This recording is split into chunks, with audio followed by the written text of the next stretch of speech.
¿no? De una, eh, especialmente pensando en qué áreas pueden estar pues las lesiones que están produciendo esos trastornos sensitivos y algunos trastornos periféricos que tienen mucho que ver incluso con trastornos de ansiedad, de depresión, ¿no? Por ejemplo, los pacientes ansiosos tienen esos síntomas de parestesias, ¿no? Adormecimientos, hormigueos en las manos, en la cara, en la lengua, ¿no? Que podría parecer algún signo neurológico, pero en sí son más signos pues, de la parte emocional, psicológica, ¿no? Acá en esta diapositiva vemos un resumen, ¿no? Pequeño de lo que es pues, el sistema nervioso central, el cual se divide en lo que es el encéfalo. Encéfalo, pues lo que corresponde a toda la parte de la corteza cerebral, de la sustancia gris, la sustancia blanca, y lo que es también el tronco cerebral y el cerebelo, ¿no? Que están por debajo de la tienda.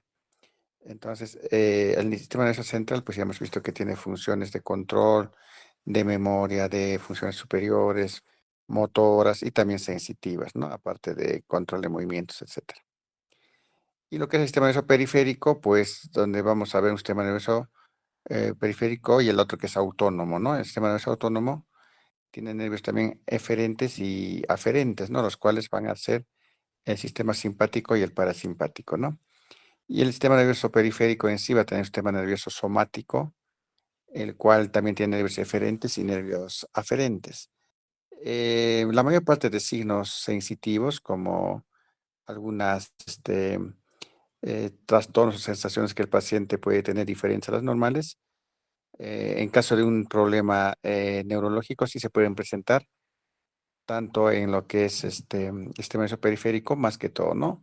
El sistema nervioso central también puede dar algunos signos, pero son más regionales, que tienen amplias zonas de sintomatología, ¿no? Igual que la hemiparesia, pues también puede haber una hemihipoestesia, ¿no? En cambio, lesiones de pequeños nervios pueden dar áreas pequeñas de trastornos sensitivos, ¿no? Que pueden hacer pensar de que se trata de un problema más que todo localizado. El sistema nervioso somático, pues va a inervar lo que es la piel, el músculo esquelético y también está implicado en la recepción y la respuesta a los estímulos, ¿no? Creo que es la información del medio externo.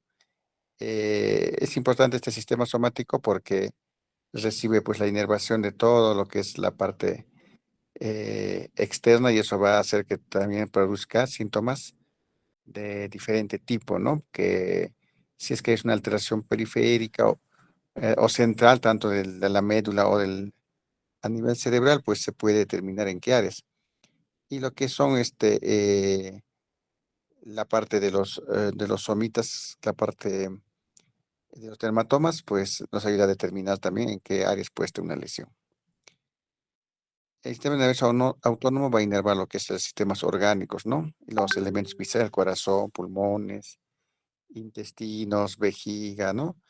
Que también puede tener lesiones que den sintomatología, como por ejemplo, a nivel de la médula, ¿no? Las lesiones medulares, tanto motoras como sensitivas, pueden dar síntomas en lo que es la vejiga, lo que es los intestinos, el corazón, pero más que todo a nivel de los esfínteres, ¿no? Que va a producir retenciones. También está implicado lo que es el sistema nervioso autónomo en la detección y en la respuesta a la información del medio interno. O sea, por ejemplo, cuando se baja la presión, ¿no? Entonces empieza a ser estimulado el sistema simpático, ¿no?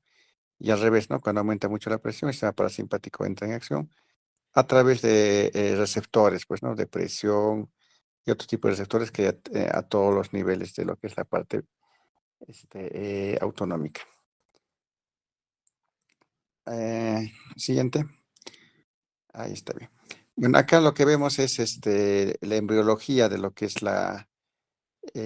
y cómo le evoluciona, especialmente la vía sensitiva, ¿no? Que procede del mesodermo, en el cual, pues, a la tercera semana, por ejemplo, ya va a estar organizándose en lo que son las somitomeras, y que al final, como resultado final, estos somitas van a dar lo que es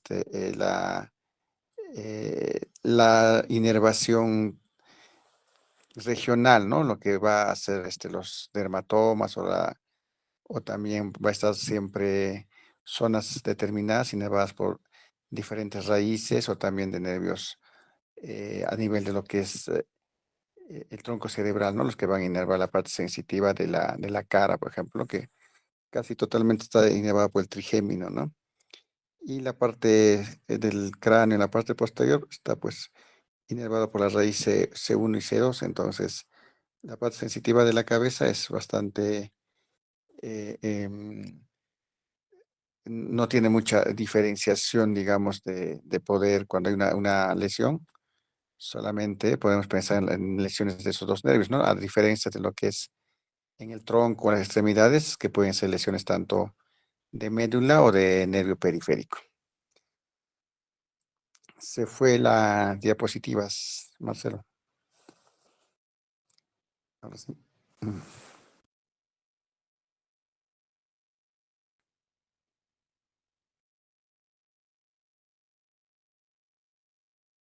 poquito más, un poquito más. Siguiente, siguiente,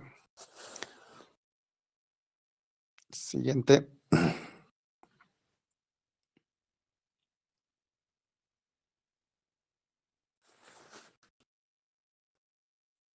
Disculpe, doctora, ¿se puede ver mejor la pantalla? Sí, sí, está bien, bien. Ya, ok. Ya. Siguiente, a ver. Ese también, siguiente, siguiente. Ya, ahí. Ahí está bien. Ya. Entonces, viendo pues esta evolución de lo que es la inervación sensitiva, vamos a ver que cada somita, que son nervios sensitivos en sí, forma ya su propio esclerotoma, dermatoma y miotoma, ¿no? O sea que son áreas que están determinadas por o controlados por regiones tanto medulares como del tronco cerebral. En este caso van a conservar la inervación de su segmento de origen sin importar dónde emigre, ¿no? Por eso, por ejemplo, hablamos de inervación de la parte de 10, digamos, ¿no? A nivel umbilical, ¿no? Bilateralmente. O cuando hablamos de inervación del trigémino sensitivo, pues está inervado en la parte frontal, maxilar y también mandibular, ¿no? O sea, tienen ya determinadas esas áreas que van a inervar. Los nervios somáticos, pues surgen segmentariamente en asociación con las somitas también. En este caso también incluyen las motoneuronas, ¿no? Que se forman a partir de células situadas dentro de la médula espinal. Y las neuronas sensitivas, pues se forman a partir de células de la cresta neural. En este caso, un dermatoma, pues es clínicamente un área dependiente de un único nervio raquídeo, ¿no? Entonces, de acuerdo a la ubicación, a la salida del nervio, podemos identificar de dónde se trata, ¿no? Y el miotoma es clínicamente un área de músculo esquelético que está inervado por un único nervio raquídeo, ¿no? Que va a tener funciones específicas. Pero también, por ejemplo, en las lesiones periféricas o de compresiones de raíces, nos va a dar un trastorno sensitivo básicamente dado por el dolor, ¿no? Y el dolor va a ser de qué? Puede ser de acuerdo también a la distribución de los dermatomas o de las raíces de los nervios. Es un ejemplo por la asiática, ¿no? Que la compresión del nervio, de la raíz del nervio ciático a nivel L4, L5, pues va a producir esa molestia típica, ¿no? Detrás del muslo, ¿no? Que se puede proyectar hasta el dedo pulgar del pie. Entonces, tiene su distribución. O si es una lesión más alta, por ejemplo, dorsal, dará pues molestias a nivel de la parte dorsal unilateral, ¿no? Es raro que sea bilateral. Siguiente.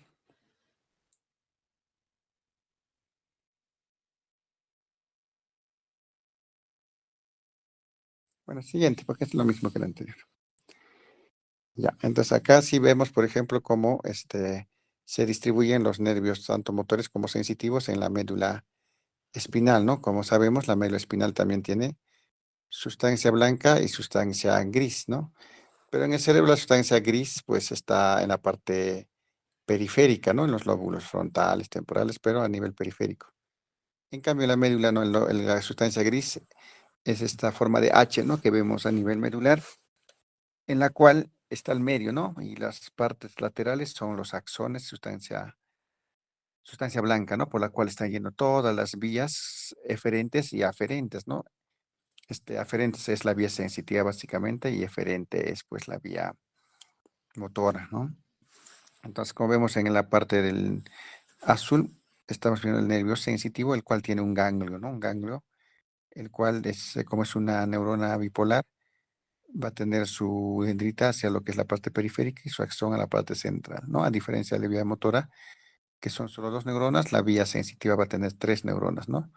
Y es como es una vía aferente, va a tener sus receptores a nivel periférico, ¿no? Pues muchas veces también se llama tanto al sistema olfatorio o sistema sensitivo, al sistema óptico como vía sensitiva, ¿no?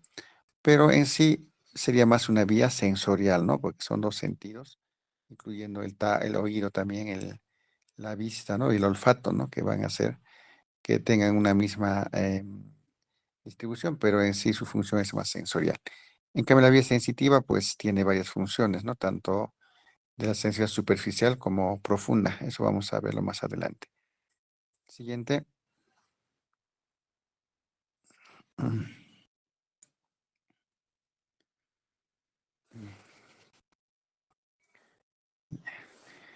Entonces vemos que hay fibras sensitivas somáticas aferentes que llevan la información desde la periferia al sistema nervioso central, ¿no? En este caso, pues estas sensaciones pueden ser el tacto, ¿no? El dolor, la temperatura y la propiocepción, ¿no? Que son ya funciones más profundas, ¿no? En lo que es la vibración, lo que es la ubicación y lo que es también la posición, ¿no? Entonces, esos receptores se encuentran a nivel de articulaciones, a nivel de músculos también, ¿no? Que nos van a dar incluso pues la posición, la postura misma. Y también si hay dolor, estas vías se activan, ¿no? Y en cambio las fibras motoras somáticas que son eferentes, son información del sistema nervioso central, los músculos esqueléticos, ¿no? Básicamente movimiento del músculo esquelético, pero muchas veces en respuesta siempre a un estímulo sensitivo. Siguiente.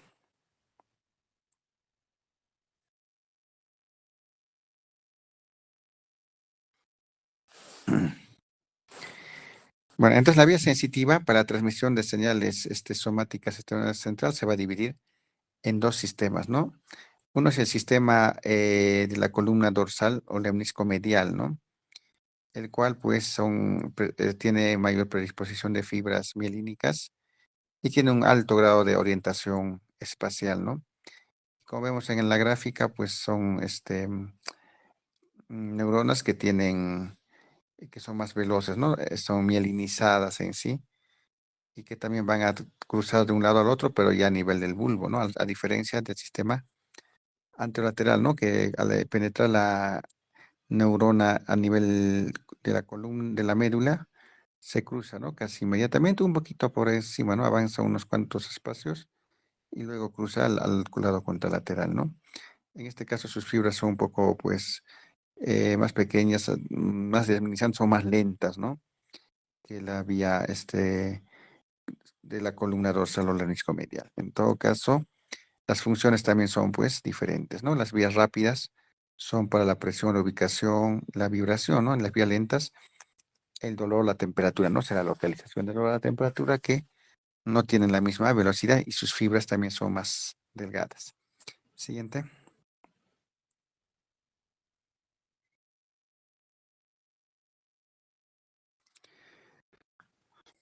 Entonces, ¿cuáles son las sensaciones transmitidas por ambos sistemas? Tenemos que en la vía, en sistema dorsal lemnisco-medial, lo que se va a transmitir es el tacto fino, la vibración, ¿no? También llamada palestesia, sensaciones posicionales, ¿no? O batiestesias, y la presión fina, ¿no? En la vía anterolateral está el tacto grueso, está la temperatura y el dolor, ¿no? Por eso que es un poco más lento la transmisión de estas sensaciones, ¿no? La presión gruesa, está el cosquilleo, picor y las sensaciones sexuales también se transmiten a través de esta vía que es más lenta que la de la columna dorsal lemniscomedial, la cual tiene más fibras más grandes y más veloces también.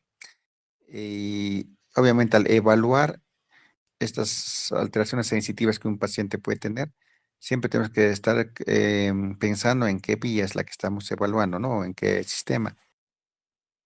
Si es el sistema del lemnisco medial o si es el sistema anterolateral, ¿no? Porque de esa manera vamos a tener que hacer algunas pruebas o maniobras, las cuales nos va a identificar lugares donde puede haber alteraciones de este tipo, ¿no? Siguiente.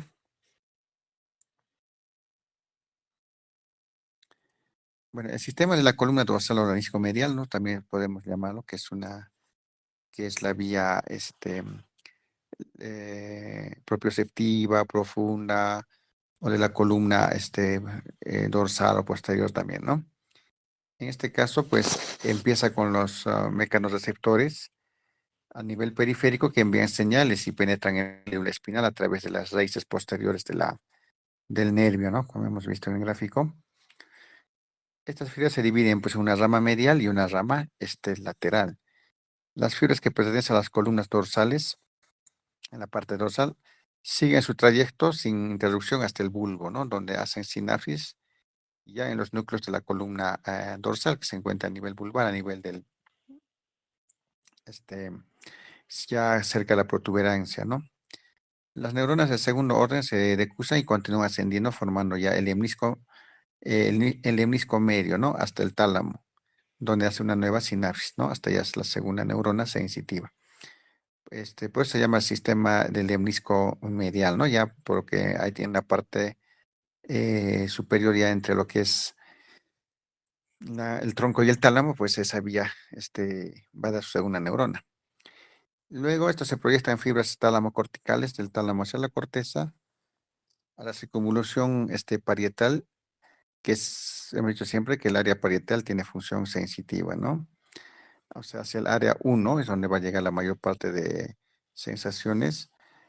Y en menor grado el área 2 también, ¿no? Pero también se encuentra en el lóbulo parietal. Entonces, por eso decimos que el lóbulo parietal tiene funciones sensitivas en la mayor parte eh, de su composición de este lóbulo, ¿no? Siguiente.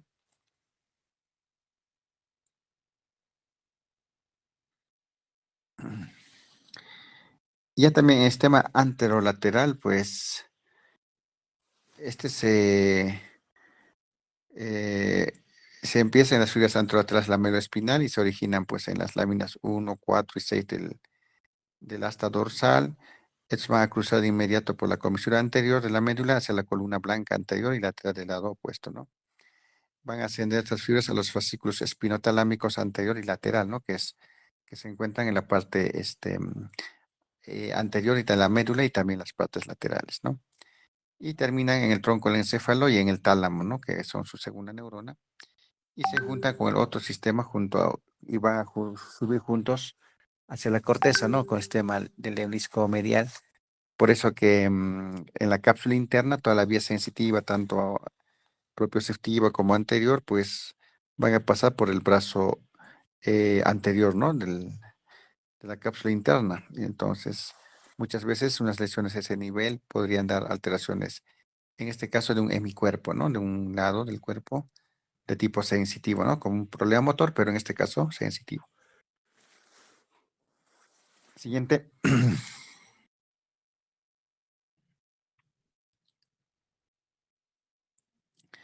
He hecho un pequeño resumen porque también el examen de la sensibilidad no es muy difícil que digamos, ¿no? Lo que tenemos que evaluar básicamente es lo que es la sensibilidad superficial o esteroceptiva, en el cual pues tenemos que buscar o estimular, ¿no? Con algo romo, ¿no? El dolor básicamente, o el tacto con algodón, o la temperatura, ¿no? Que debemos también ver si es que está presente para el paciente. También tenemos que evaluar dentro de la sensibilidad superficial lo que es la sensibilidad táctil, la sensibilidad térmica y la sensibilidad dolorosa, ¿no? Dentro de la sensibilidad táctil vamos a ver la sensibilidad epicrítica, ¿no? Que es la discriminativa fina, y la sensibilidad protopática, que es la grosera, ¿no? O sea, básicamente con el tacto, ¿no? Cuando se toca o también cuando se hace dos puntos, pues podemos ver diferencias de un lugar a otro en la piel, dependiendo si es una piel más gruesa como la palma de las manos, pues no se siente mucho los estímulos, ¿no? Ujú. En lo que refiere a sensibilidad profunda o propioceptiva, Entonces, lo que se evalúa es la sinestesia, la parestesia, la varestesia y la barognosia, ¿no? En todo caso, para ver cómo está la función del cordón posterior de la médula o también de los nervios periféricos, que son los que van a llevar estos estímulos, ¿no? Y dentro de la sensibilidad combinada o cortical que se da básicamente por lesiones en el lóbulo parietal, ¿no? Que pueden ser múltiples, infartos lacunares, pequeños, hasta tumores. Hay una distinción entre dos puntos, ¿no? Que es la sensación epicrítica.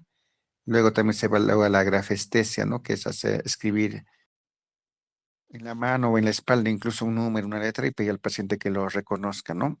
Y también la esterognosia, ¿no? Que es el reconocimiento, pues, de- del cuerpo en sí del paciente, ¿no? Eso para poder ver si está bien la función, cortical, porque son lesiones corticales las que van a producir esos síntomas. Siguiente.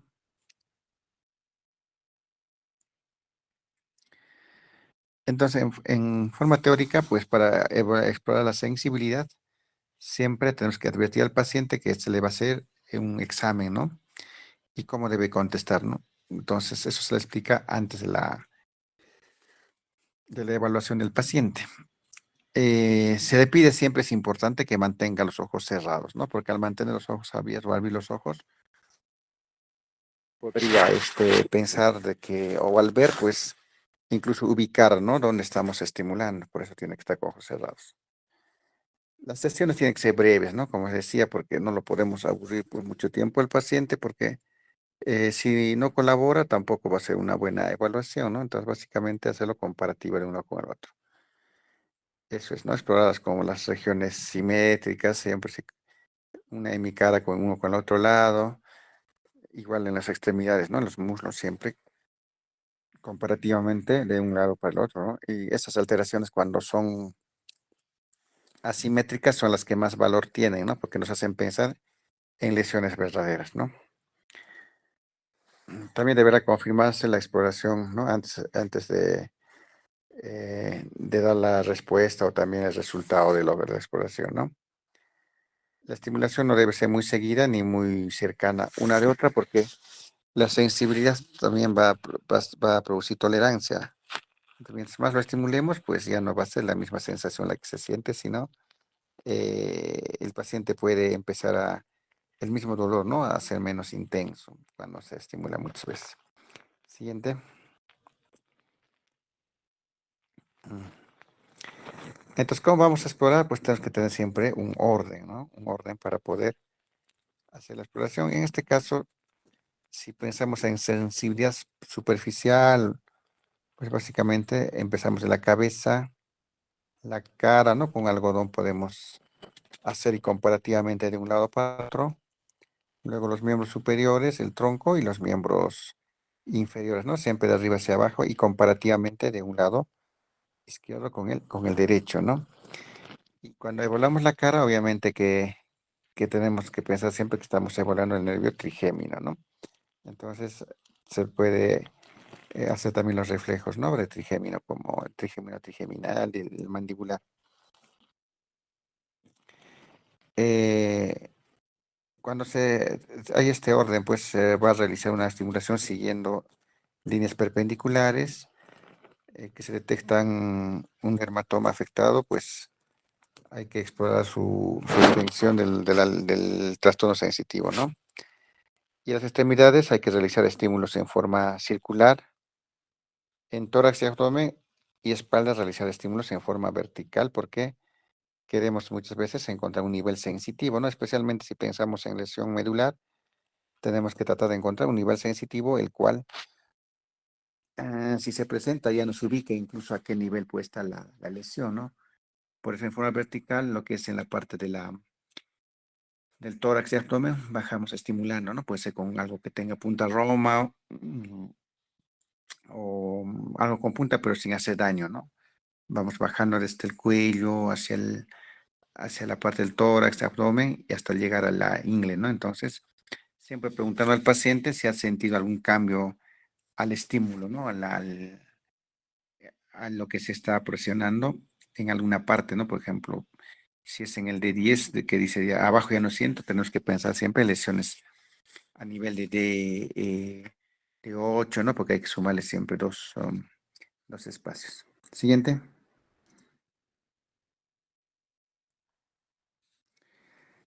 Acá algunos dermatomas para que se puedan identificar, ¿no? Pero como les decía, no es siempre saberse todo, ¿no? Suficiente que tengamos, por ejemplo, noción dónde está, pues, el hematoma T4, el T10, tal vez el C2, ¿no? Que esté en la clavícula, el T4 a nivel de las mamilas y el D10 a nivel umbilical. Entonces, con eso vamos a tener ya una idea clara de dónde estamos buscando. Y acá vemos, por ejemplo, esta vértebra, pues, esta columna, y esta médula en el cual al final solo llega el cono medular hasta el nivel L1, ¿no? Después de eso solo son ramilletes de nervios, ¿no? Los que les vamos a llamar la cola de caballo, y en este caso cualquier lesión a esos niveles lo que va a producir es más dolor que otra cosa, ¿no? A nivel tanto de miembros inferiores, miembros superiores. Siguiente.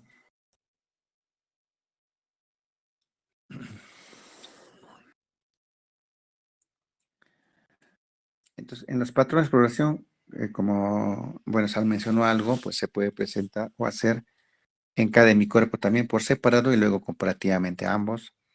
Cuando se examina sensibilidad dolorosa, térmica y táctil, pues ahí sí hay que tener que empezar en ambos hombros, ¿no? Y ya estar pensando que quién inerva esa zona, ¿no? En este caso es C4, C5. Las caras internas y externas de los antebrazos también hay que evaluar, porque hay que comprometido, la raíz comprometida es C6, C8, ¿no? Los pulgares y meñiques a nivel de la mano están inervados por las regiones C7 y T1, ¿no? De las raíces. Las caras anteriores de ambos muslos, tanto por L2 y L3. Caras internas y extremas de las pantorrillas, L4, L5 y S1. Cara media de los glúteos, el S4, y los dedos de los pies, el S1, ¿no? Entonces, cuando veamos un dolor, pues muy posiblemente muchas veces ni siquiera sea un dolor localizado en la zona del dolor, ¿no? Sino puede estar viniendo una compresión desde lo que es la región lumbar, ¿no? Porque las raíces están saliendo de esa zona. Luego hay que ir explorando puntos o áreas simétricas. Los estímulos deben tener igual o similar intensidad, ¿no? Para poderlo realizar sin cambiar la intensidad, porque no va a sentir diferente el paciente. Y el paciente se repite nuevamente que es importante que esté con los ojos cerrados, ¿no? Porque no tener los ojos cerrados nos altera mucho la evaluación. Siguiente.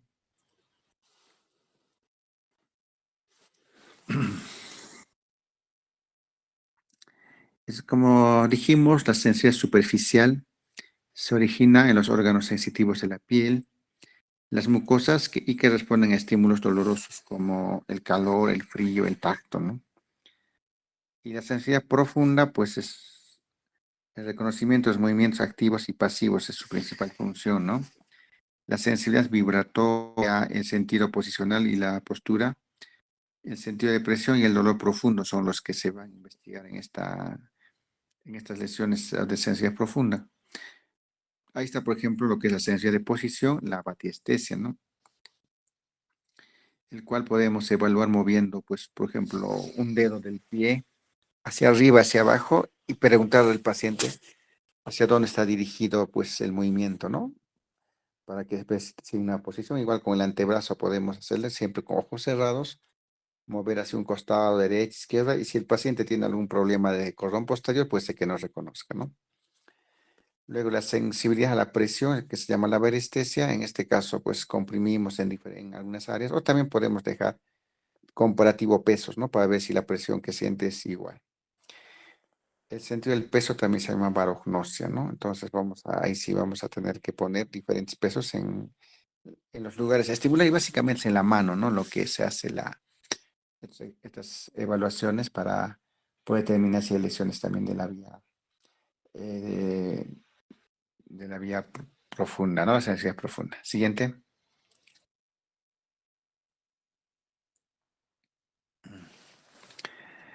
Bueno, aquí hay un resumen que no deben olvidarse, ¿no? Dolor y temperatura, pues pertenece al sistema anterolateral. La postura y vibración, el sistema de la columna dorsal hemiscomedial, la sensibilidad discriminatoria también está dado por la corteza sensitiva. El tacto ligero, sistema de la columna dorsal hemiscomedial también, ¿no? Entonces, muchas funciones son evaluables rápidamente, ¿no? Con básicamente el dolor y el tacto, en este caso para lo que es la vía anterolateral. Siguiente.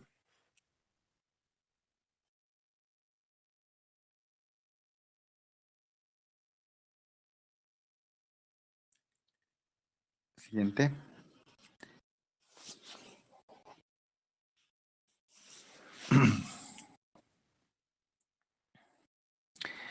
Entonces, la evaluación de la sensibilidad dolorosa, que viene a ser parte de la evaluación del sistema superficial, podemos usar pues un objeto, ¿no? Con punta y apoyar a la piel cuidadosamente, ¿no? Se trata de no hacer sangrar, por ejemplo, al paciente o pincharlo muy fuerte, ¿no? Y el paciente deberá responder si pincha o duele, ¿no? Para diferenciar lo que es una lesión de nervio periférico de la parte central, ¿no? Siguiente. La sensibilidad térmica, bueno, que se hace pocas veces en la práctica en sí, ¿no? Entonces hay que tener dos tubos de ensayo, hay que tener agua caliente entre 45 y 50 grados, hay que tener agua fría también entre 40 y 15 grados. Y en este caso se alteran pues los diferentes puntos del cuerpo, ¿no? Para poder siempre comparativo del lado derecho con izquierdo y podemos evidenciar si el paciente tiene algún cambio, ¿no? De su sensibilidad, eh, de su sensibilidad térmica, ¿no? El paciente también cuando le hagamos esa evaluación tiene que constar si lo que pone está caliente o está frío, ¿no? Porque lo que estamos evaluando es la parte sensitiva, ¿no? De la temperatura, pues em, tampoco podemos hacer en todo el cuerpo, ¿no? Tal vez lo más focal, lo más localizado, si el paciente a veces pide o dice que la molestia está a un nivel, pues podemos realizar en esa zona nada más, ¿no? Siguiente.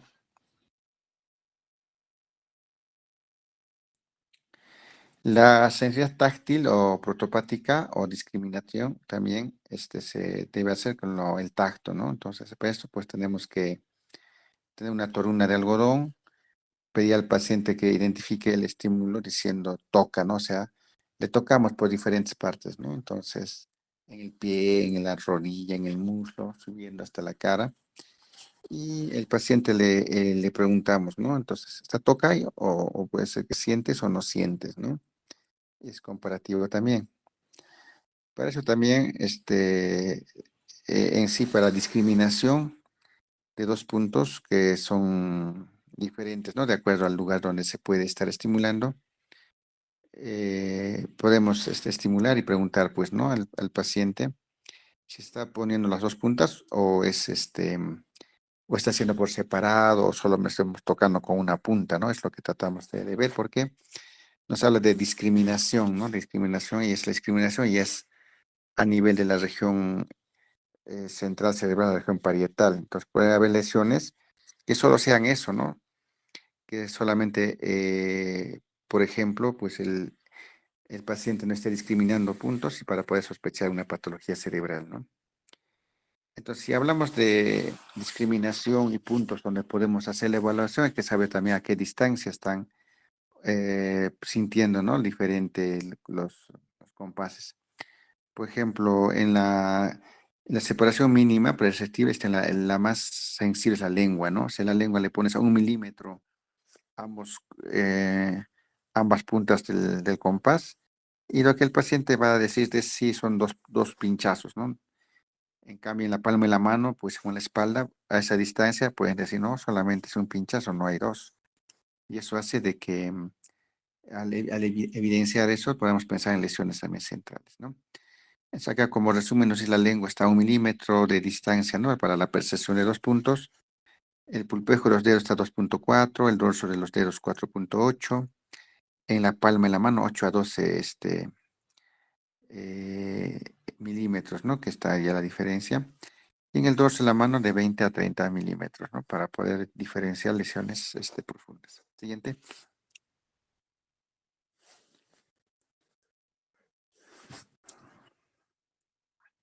¿Qué alteraciones vamos a encontrar en la sensibilidad superficial? Pues primero cuando hay daño a nivel periférico, también medular, podemos encontrar una anestesia, ¿no? que es la ausencia de la sensibilidad. ¿Y cómo determinamos si es central o periférica? Por ejemplo, una anestesia central que puede afectar al tálamo, ¿no? En el tálamo una lesión y puede haber una anestesia de origen central. En este caso, son amplios grupos musculares, amplios grupos de piel de dermatomas, ¿no? Un lado derecho, un lado izquierdo, ¿no? O de al igual que paraplegia, pues en la parte sensitiva también puede haber alteraciones solo a nivel de miembros inferiores. La hipoestesia es la disminución de sensibilidad, no es un grado antes de la anestesia. Pues el paciente cuando lo pinchamos se siente algo, pero no lo normal. La hipoestesia es una disminución de la sensibilidad y la hiperestesia, pues aumento, ¿no? Hay personas que son muy sensibles, tocas y ya están ya saltando de dolor, entonces son muy hipersensibles, ¿no? Y las parestesias son sensaciones sin estímulo, o sea, tú no tocas nada, no presionas, no es como, por ejemplo, la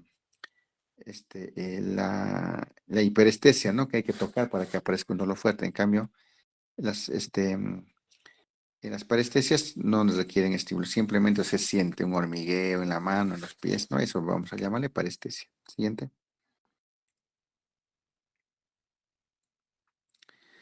En lo que es la anestesia profunda, como habíamos mencionado, pues tiene varios puntos que hay que evaluar, ¿no? Uno de ellos es la sensibilidad a la presión o también llamada varestesia, ¿no? Entonces, cuando el paciente tiene, por ejemplo, alteración en este nivel, nos damos cuenta, le pondríamos que es una avarestesia, ¿no? Para poder diferenciar otras patologías, otros signos y síntomas. Entonces, la sensibilidad profunda o la presión, pues se presiona en el pulpejo de los dedos, de los tegumentos del paciente, o también colocando objetos de distintos pesos, ¿no? Sobre ellos, ¿no? Pero eso más sería otro tipo de evaluación, pero en este caso sí se puede, ¿no? Pero básicamente lo que si hablamos de varestesia es presión, ¿no? Sobre el músculo del paciente. Siguiente. Lo que se refiere a la señal vibratoria, pues hay que hacerlo con diapasón, ¿no? En este caso se utiliza diapasones con frecuencia de 128 a 256, ¿no? Que a diferencia de los que se usan para las maniobras a nivel del oído, ¿no? No nos sirve estos diapasones, así que hay que tratar de tener con decibeles para el estímulo en miembros superiores y miembros inferiores. En este caso se coloca vibrando, se golpea, ¿no? El diapasón se lo coloca vibrando lo que es en los relieves óseos como el acromión, las crestas ilíacas, el isquion o los metatarsianos también, ¿no? El paciente debe persistir sensación de vibración, debe sentirle y decir que o te puede decir también que es como una corriente eléctrica, ¿no? Así que hay que estar también pendientes de las respuestas, ¿no? Es un hormigueo, una corriente eléctrica, etcétera, etcétera. Si el paciente solo siente frío o calor cuando se le toca con el diapasón, pues nos puede estar hablando de que hay una lesión del cordón posterior de la médula, o también podría tratarse de una neuropatía periférica, ¿no? Entonces, para que se trate una neuropatía, muchas veces son pacientes con problemas metabólicos, ¿no? Que podría tener incluso una diabetes, problemas renales, hepáticos, ¿no? Siguiente.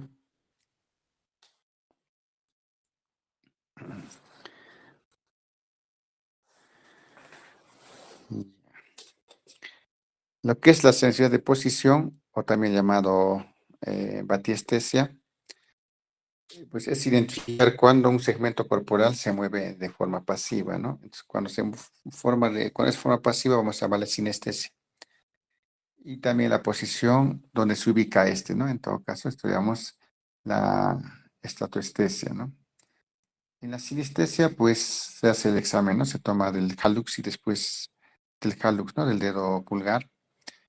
Eh, y después hay que mover los costados y siempre un movimiento y también se interroga al paciente, ¿no? Hacia dónde hemos llevado tu dedo, ha sido hacia abajo, hacia arriba, derecha, izquierdo, ¿no? Entonces, si reconoce, pues hablamos de que no hay una abatiestesia, ¿no? Y en el caso de la estetoestasia, pues sujetar el dedo, los costados y se pide al paciente que coloque el dedo opuesto en la misma posición, ¿no? Para ver si está dándose cuenta, pues tiene que imitar el movimiento que se le ha hecho. Siguiente. En lo que se refiere al sentido del peso, pues es la barognosia, que se puede confundir mucho con el de la presión, ¿no? Pero en este caso se hace comparar los pesos de un lado con el otro, ¿no? Y se hace sostener al paciente dos tazas con distintas cantidades de líquido, es una de las formas. O también podría ser con unas pesas pequeñas, ¿no? Que tengan diferentes pesos.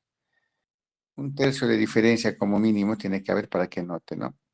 Luego se le pide al paciente indicar cuál pesa más, ¿no? El lado derecho, izquierdo. Incluso eso se puede hacer también a nivel de miembros inferiores. Siguiente.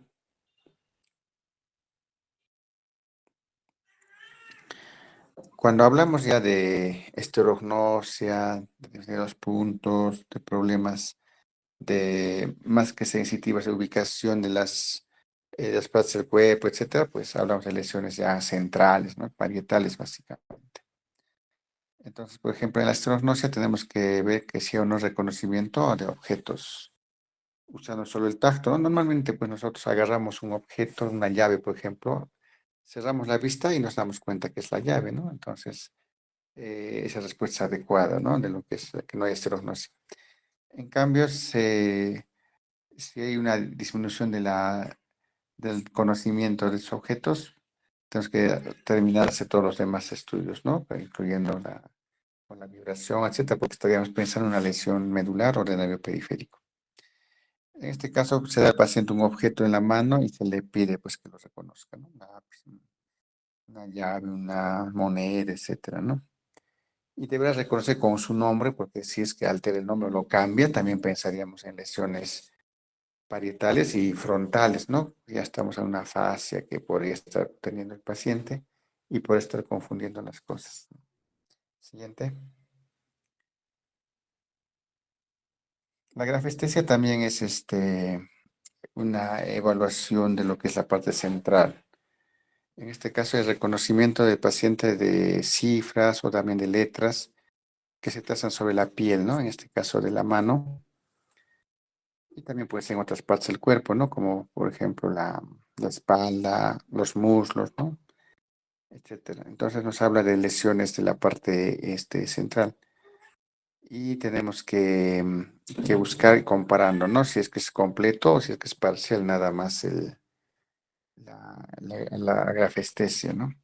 Porque puede ser también que sea todo el cuerpo, ¿no? Entonces, a ese nivel estaríamos hablando de una lesión incluso de todo un área, pero difícilmente solo se va a presentar con un trastorno sensitivo, ¿no? Muchas veces acompañada de trastornos motores o también subcorticales, así que la evaluación, pues, en teoría, la sensibilidad sola es difícil que venga, ¿no? Siempre va a alterarse otros sistemas más. Entonces, cuando hablamos de grafestesia, decimos que son alteraciones deficitarias de la sensibilidad elemental y se producen en lesiones corticales, ¿no? En este caso, contralaterales de la, del lóbulo parietal, ¿no? Para producir síntomas. Siguiente.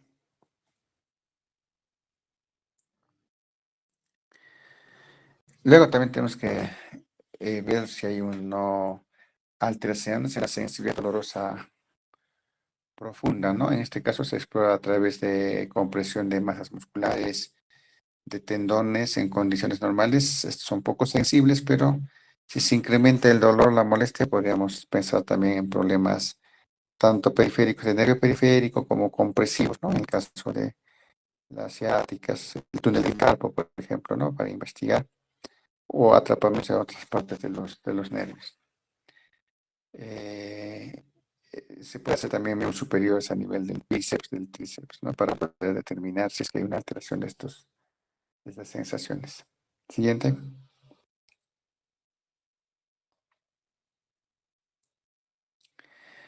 Entonces, alteraciones de la sensibilidad profunda se van a caracterizar porque están disminuidos, ¿no? Para eso vamos a hablar, por ejemplo, cuando hablamos de vibración, que están disminuidos, hipopalestesia, ¿no? Si están ausentes, apalestesia sería en este caso, o en el caso de que sea la batestesia, pues abatestesia, ¿no? Entonces, para poder determinar el lenguaje no neurológico, también tienen que ustedes acostumbrarse, ¿no? A pronunciar de esa manera para que eh, se vea, pues, ¿no? Que realmente están haciendo esa evaluación, ¿no? Porque es importante si encuentro alteraciones en la sangre profunda, pues tengo que pensar dos cosas, ¿no? A ver, este paciente, por ejemplo, no siente la vibración, entonces, ¿qué hago? Le vuelvo a estimular, ahora hago la batiestesia, no ubica, no, es una lesión de la parte posterior, del cordón posterior, también puede ser de nervio periférico, los nervios que están llevando el estímulo también pueden producirse molestias, pero obviamente la lesión medular es la que más frecuentemente y más intensa puede producir esos síntomas de disminución o también completa reducción de lo que son los exámenes de fosa de cordón posterior, ¿no? Esos síndromes sensoriales de disociación son aquellos que se producen, eso sí, por lesiones a nivel medular, más que todo, y algunas raras veces del tronco cerebral, ¿no? Y también hablamos de síndromes topográficos cuando se daña pues, una parte importante del cuerpo, ¿no? Que puede ser la mitad o también la mitad vertical o la mitad horizontal. De los síndromes de disociación tenemos la disociación silingomiélica, ¿no? Que significa que es diferente, por ejemplo, la sensación dolorosa y la sensación térmica de un lado con el otro lado del cuerpo, ¿no?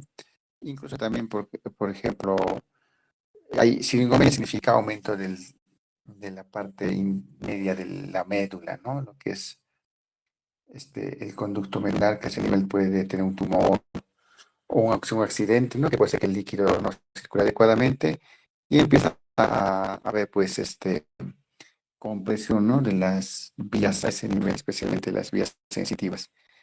Y el síndrome silingomélico, como dijo, se va a dar estas características, ¿no? En un lado puede tener buena percepción del dolor, pero tal vez la temperatura no. Y así, ¿no? Puede ser del lado izquierdo, solo la extremidad, pues se llaman disociativos, ¿no? Disociación. Igual, ¿no? La visión de Yeri también, por algunas es más congénito.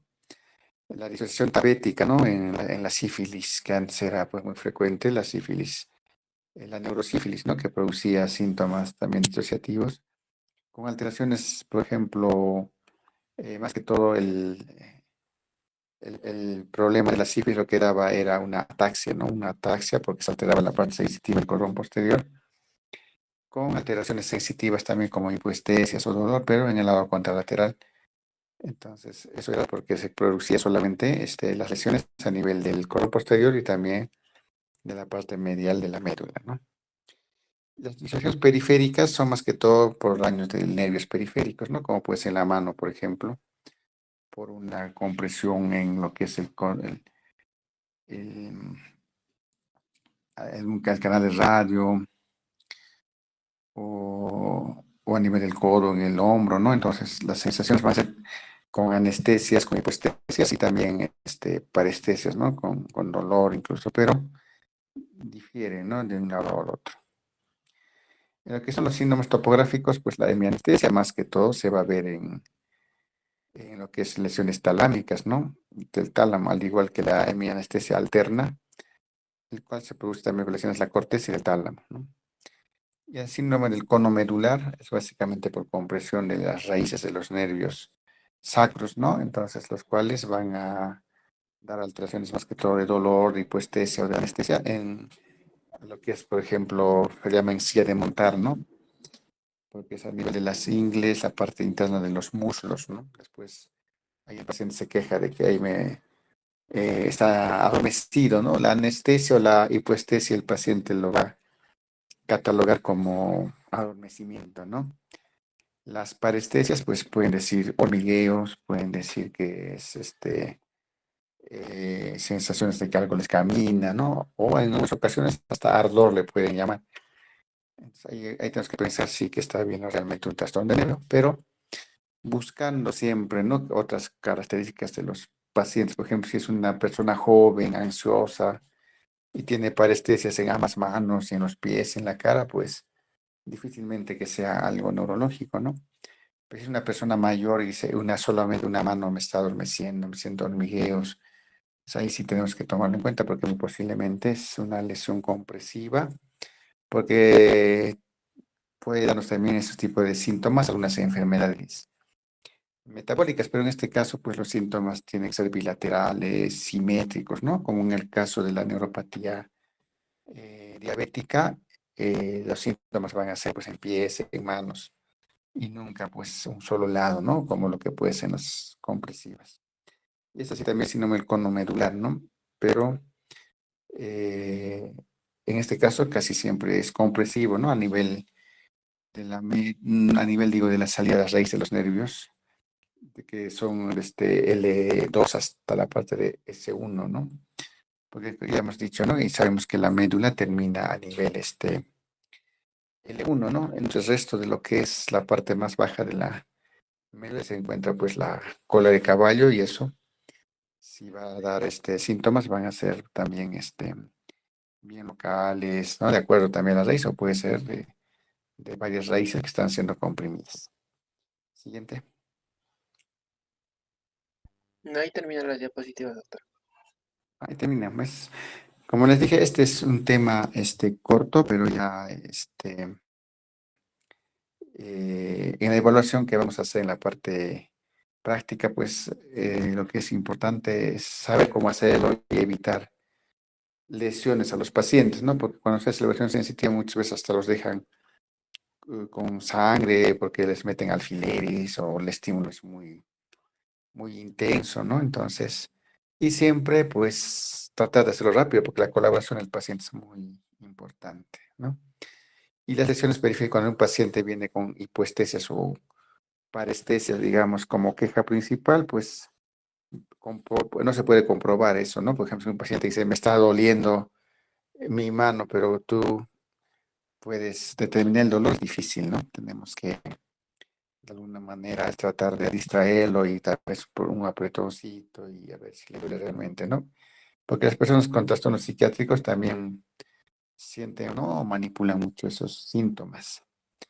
O en los casos de fibromialgia también, ¿no? Principalmente con el dolor, ¿no? Que es una causa muy frecuente de consulta, ¿no es cierto? Pero cuando es un dolor de tipo neuropático, pues son siempre diferentes, focalizados, ¿no? Diferentes patologías, sistema nervioso tanto central como periférico pueden dar dolor, ¿no? Pues le llamamos dolor neuropático, ¿no? Como el dolor talámico, por ejemplo, que es de un lado básicamente, ¿no? O el dolor de médula también, ¿no? Que es de acuerdo a una lesión, puede ser también, si es completa la lesión medular, puede darnos síntomas en todas las extremidades, ¿no? Pero cuando hablemos de médula, vamos a ver más todos esos signos y síntomas que se pueden presentar en lesiones medulares, tanto de la parte lateral como profunda. Ya. ¿Alguna pregunta, chicos?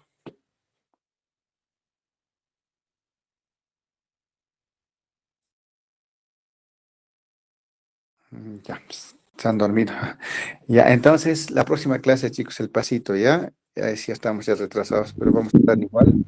Solamente los dos temas que hemos quedado, ¿no? Lo que es conciencia y la parte motor, ya esto ya lo daremos después con los nervios craneales, ya.